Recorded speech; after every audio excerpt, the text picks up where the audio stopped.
विस्मित आलोक फैला।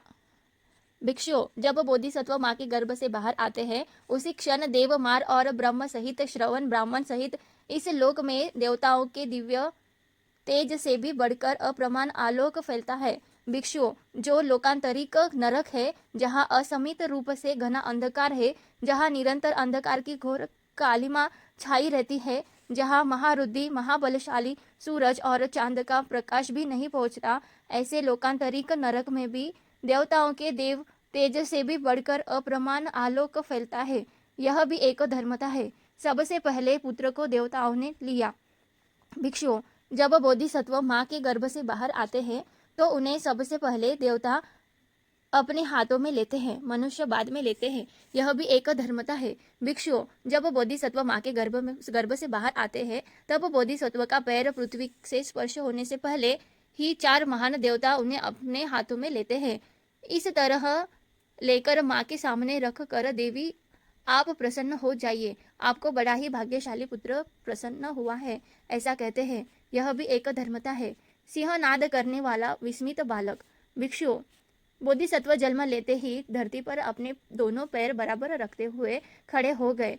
उत्तर दिशा की ओर मुड़कर 7 कदम चले। तभी उस बच्चे के ऊपर दिव्य छत्र उठा। बोधिसत्व ने चारों ओर देखा और उदार वचन बोला, अग्गो हसम्मि लोकस्य ज्येष्ठो हसम्मि लोकस्य श्रेष्ठो हसम्मि लोकस्य अयमति मा जाति न तीदानी पुनः भवति।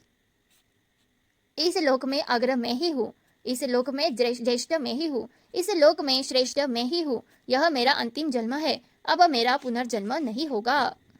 यह एक अद्भुत पल था। बोधिसत्व ने इतने लंबे समय के अथक प्रयास में लगकर जिन पारमिताओं को पूर्ण किया वो सब एक ही लक्ष्य से जुड़ी हुई थी। उस लक्ष्य को पूरा करने के लिए इसी तरह से ये उनका आखिरी जन्म हुआ। संसार की यात्रा बहुत दुखदायी यात्रा है।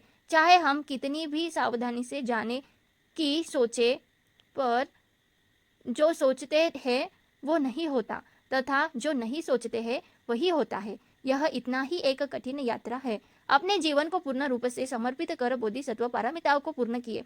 सपुरुष संगत के साथ घोर परिश्रम करते हुए बोधिसत्व पारमिताओं को पूर्ण करते हुए गए हैं, लेकिन उन्हें भी असंयोग से एक असत्पुरुष की संगत मिली। इसकी शुरुआत अब से 5 कल्प पहले हुई। सेवी वाणिज्य नामक एक भयंकर सत्पुरुष के साथ उनकी मित्रता हुई। वे उसके साथ व्यापार करने के लिए चले गए। उनका व्यापार कंगन बेचने का था। सेरी नाम का वो सत्पुरुष व्यापारी एक गरीब दादी को धोखा देकर उनके लाखों काशापर्ण के समान महंगी सोने की थाली को ठगने की आशा से उसे एक तुच्छ थाली बोल धरती पर फेंक कर चला गया। उसने ऐसा इसीलिए किया ताकि वापस आकर उसे कुछ कंगन देकर उसकी महंगी थाली ले जा सके, परंतु हुआ कुछ और ही। बोधिसत्व व्यापारी भी उसी रास्ते पर व्यापार करने आए। उस गरीब दादी की पोती कंगन के लिए लगातार रो रही थी।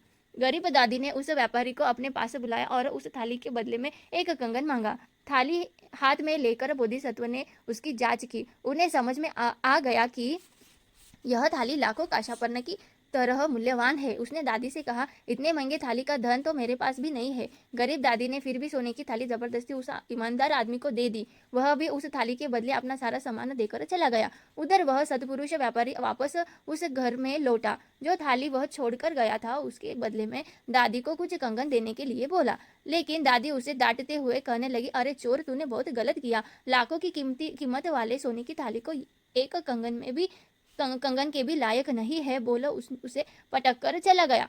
यहाँ एक बहुत अच्छा व्यापारी आया था। वह अपना सारा सामान हमें देकर सोने की थाली ले गया। तुम उसके पास जाओ, जाकर व्यापार करना सीखो। यह सुनते ही सेरी व्यापारी के होश उड़ गए। वह गुस्से से आग बबूला हो गया। उसने व्यापार का सामान वहीं पर छोड़कर केवल तराजू के डंडे को लेकर बोधिसत्व को मारने के संकल्प से पीछा करने लगा।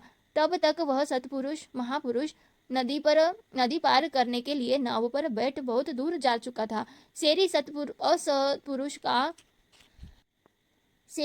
का क्रोध इतना तीव्र था कि वह 2 मुट्ठी रेत लेकर दांत पीसते हुए शपथ ली, जन्मों जन्मों में पीछे पीछे आकर मैं तुमसे बदला लूंगा। खून की उल्टी कर वह वहीं पर मर गया। उस असत्पुरुष ने अपना प्रतिशोध लेने के लिए बोधिसत्व के प्रति अपने मन में दृढ़ वैर बांध रखा था, जिस कारण बोधिसत्व को कई जन्मों में बहुत दुख भोगना पड़ा। लेकिन वे मैत्री चित्त से सबका सामना किए।